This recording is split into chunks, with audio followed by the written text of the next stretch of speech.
حضرت عبداللہ ابن عامر رضی اللہ تعالی عنہ سے مروی ہے، وہ فرماتے ہیں کہ رسول اللہ صلی اللہ علیہ وسلم نے ارشاد فرمایا، الصیام والقرآن یشفعان للعبد یوم القیامہ، کہ روزہ اور قرآن قیامت کے دن بندے کی سفارش کریں گے۔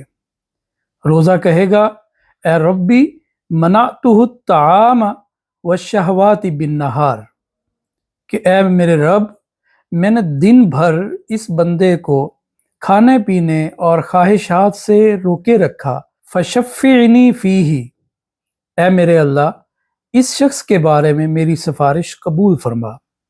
اور قرآن کہے گا، منعتہ النوم باللیل، کہ اے میرے رب میں نے اسے رات کو سونے سے روکے رکھا، فشفعنی فیہ، اس شخص کے بارے میں میری سفارش کو قبول فرما۔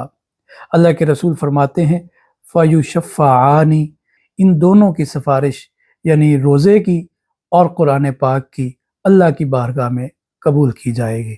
لہٰذا اس رمضان میں روزے کے ساتھ آپ تلاوت بھی کثرت سے کیجیے تاکہ ہمیں روزے اور قرآن پاک کی سفارش نصیب ہو سکے۔